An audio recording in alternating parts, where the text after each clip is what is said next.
Let's discuss group 16 elements. अब periodic table में total 18 vertical columns है, हमें पता है। उसमें से 16वां जो कॉलम है 16th ग्रुप, जिसको हम 6th ए ग्रुप भी कह सकते हैं, उसकी स्टडी आज हम स्टार्ट करने वाले हैं। So group 16 of the periodic table, इसको काफी ज्यादा इंपॉर्टेंस है। अब इसमें देखिए कौन कौन से एलिमेंट्स इन्वॉल्व हैं। तो उससे पहले हमें यह समझना होगा, इन एलिमेंट्स का इलेक्ट्रॉनिक कॉन्फ़िगरेशन अगर हम लिखते हैं तो हमें महसूस होता है कि last electron enters in p orbital, that's why these are p block elements. So सबसे पहली बात ये याद रखो, group 16 elements are p block elements. अब इनका जनरल इंट्रोडक्शन हम यहां पे डिस्कस करेंगे।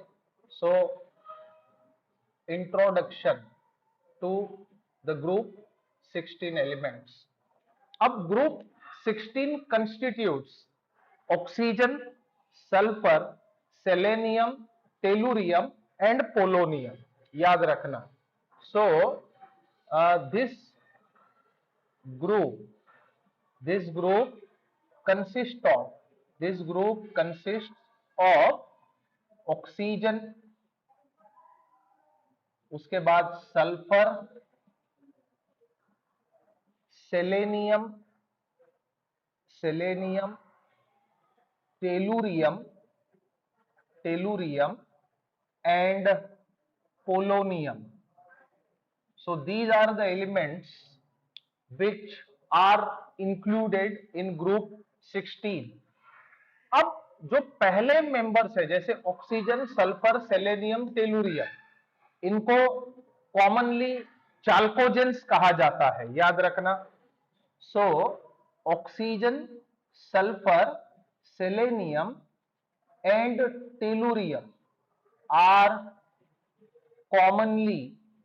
are commonly called as chalcogens. अब चाल्कोजेंस कहने के पीछे का रहस्य यह है, these elements are involved in metallic ores, यानी most of the metals exist as their oxides, sulphides, selenides और टेलुराइड्स।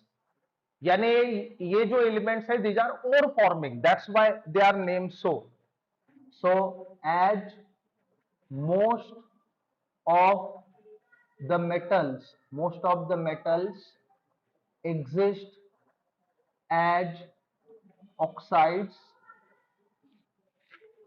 सल्फाइड्स, ये लीडिंग ओर्स होते हैं, सेलेनाइड्स एंड टेलुराइड्स।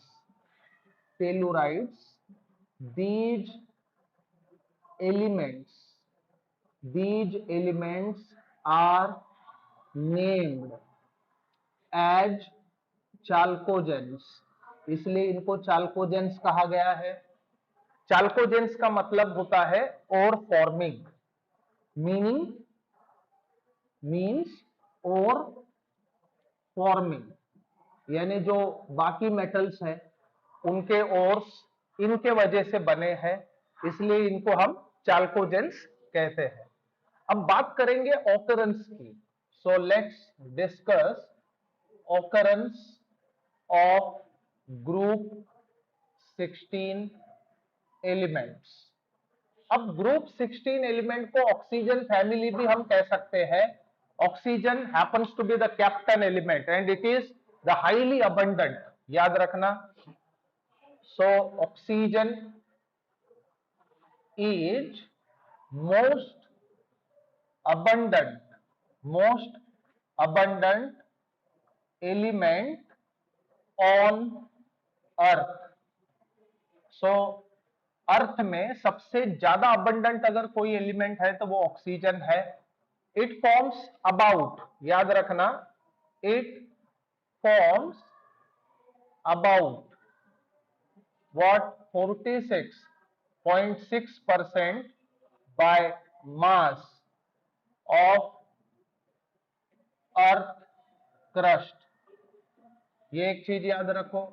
और एयर में सेकेंड लार्जेस्ट कंस्टिट्यूएंट जो है वो ऑक्सीजन होता है। सो ड्राई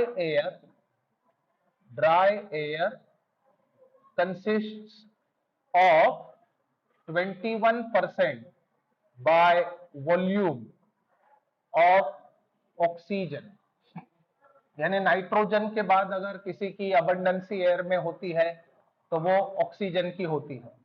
अब बात अगर सल्फर की हो तो सल्फर इज लेस अबंडेंट, याद रखना। So as far as sulphur is concern, sulphur is less abundant, that is 0.03 to 0.1%।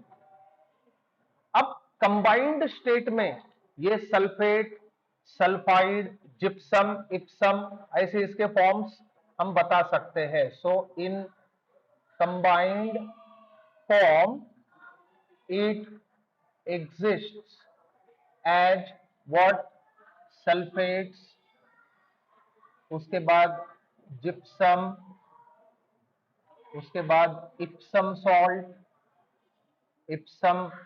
Salt, उसके बाद barytes and sulphides. Metal sulphides काफी फेमस होते हैं। और अब स्मॉल अमाउंट में ये H2S के फॉर्म में भी होता है, in small amount as H2S, उसके बाद ऑनियन, गार्लिक, प्रोटीन्स एटसेट्रा, ऐसे सल्फर की अबंडेंसी बताई जा सकती है।